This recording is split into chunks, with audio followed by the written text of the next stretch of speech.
Very pleased today to have our next guest. This is our March guest, a very special one because he's in town for a whole series of lectures as our scholar in residence at the Hauenstein Center. H.W. Brands is somebody who has studied leaders for a long time, who's written about them in over 20 books. And you know, there's something that I think is interesting when you look at leadership. Gary Wills wrote a book called Certain Trumpets. Gary Wills, in Certain Trumpets, lists the leaders in all kinds of different fields. We tend to think of leaders just as political leaders or as military leaders, that kind of thing. But Gary Wills shows you can have artistic leaders, you can have academic leaders, you can have leaders in all areas, philanthropy leaders. And I think for somebody like Bill, it's interesting because he's looking at presidents and other leaders, but he himself is a leader in the academic production and the production of books about leaders. So it's sort of a twofold role of looking at leaders and also himself in his own capacity being a leader in the American common, the intellectual common that we all share. So what I thought we would do is have a little bit of a change of pace compared to most of our Leadership Academy meetings where there's a formal presentation and all. I thought it would be fun, and it certainly suits Bill's style, just to have more of an open question and answer, more of a conversation, seminar-style discussion this afternoon.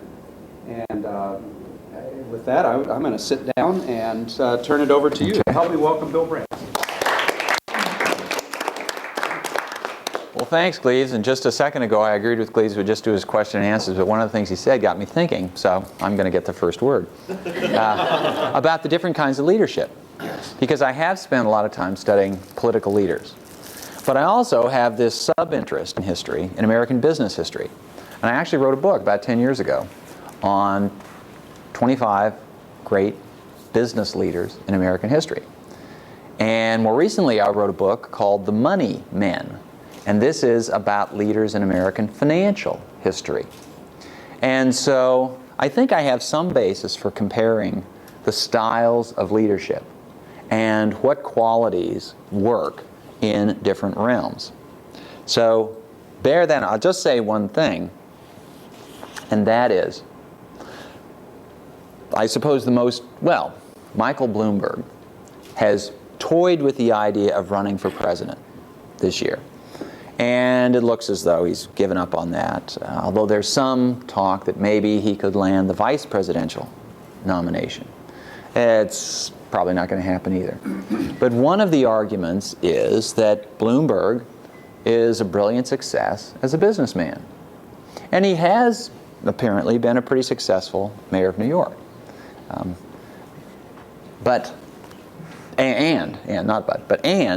there is often this perception that successful businessmen would make good presidents. Because, in fact, when Mitt Romney was still in the race, he constantly said, I'm the only one who's had to meet a payroll, as if this were a qualification for being president. And maybe, maybe not. But having profiled, and I think I did try to choose the 25 most important figures in American business. I started with John Jacob Astor in the 18th century, and I ran down to, the book was published in, I think, 1999. I stopped with Bill Gates. And as I look back on that list, I can't think of a single one who would have made a good president. And I'll turn it around. I've studied a whole bunch of presidents. And with the exception of Herbert Hoover, I can't think of a single one who would have made a really good CEO of a large corporation. And Hoover isn't much of an exception because he was a lousy president. And the kind of things that made him good, would have made him good as a CEO, I think, would have made him a poor president. And one of the reasons for this, of course, is that CEOs, if you're in private business, you have a bottom line. There's a very measurable outcome at the end of any quarter, at the end of any given year. Did you make a profit? Did you make a loss? Was the profit larger than the previous quarter? That's what you're finally judged on. But, I mean, to put it, this is an odd way of putting it, but it's certainly true. The U.S. government is a non-profit organization. I mean, if you look at the federal debt, it's a deeply non-profit organization. But the point is that there's no single measure of success, of how well you did. And the government and the presidency mean all sorts of things to all sorts of different people. And voters are not exactly customers. And voters have all sorts of demands. And every voter, whether that person is wealthy or poor, at least in our political system, has an equal claim on the system. And so, as far as I can tell, leadership in the business sector does not translate readily to leadership in the political sector. Now, having said that, there aren't very many business leaders who have seriously gone into politics. So I'm not saying that it can't happen, and maybe I've skewed the sample by looking at simply the best of business leaders. And maybe it's kind of like when Michael Jordan tried to play baseball. Michael Jordan might well be the best basketball player in American history. And he was a darn good baseball player. But darn good doesn't make the big leagues.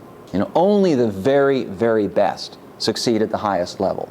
And so maybe there were CEOs who did pretty well, or were CEOs of mid-sized corporations who could transfer that skill to the political sector. And maybe they would have made good senators or representatives. But when you're comparing the very top against the very top, it may be that the skills required, the leadership skills required, are so specialized that nobody is good at both realms. You know, Michael Jordan, as I say, greatest basketball player, really good baseball player, but really good doesn't quite make it. Okay, having said that, I'm going to say one more thing, just cutting back to the realm of politics particularly. This particular election season is unique in American history. It has never happened before that the two major parties have both nominated a sitting senator. Okay? Now, in fact, the Democrats haven't chosen which sitting senator they're going to nominate, but it's going to be either Senator Obama or Senator Clinton. And so we're going to have a presidential race in which it comes down to two senators. This has never happened.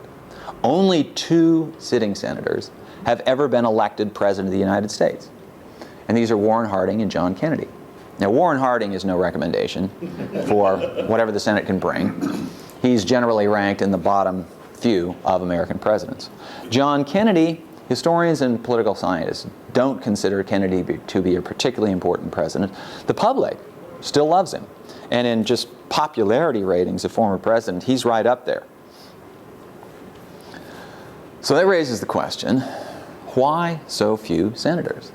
Because, and this is really odd, given that at the beginning of most presidential seasons, there are all sorts of senators among the early candidates. And within the heart of every senator resides a prospective president. They all think they can be president. And part of this is simply that politics is like sports, in that success at any level makes you aspire to success at the next level. And I suppose this isn't just politics and sports too. I'm sure it's true in just about any kind of undertaking. But it's especially true, I mean, in sports, for example. If you're a good baseball player in grade school, then you're encouraged to play baseball in high school. And if you're a good baseball player in high school, you get recruited by colleges or by the pros. And you just keep going until you've maxed out your ability level. And it's the rare person who has the real talents and who says, you know, but I just don't think I want to do it.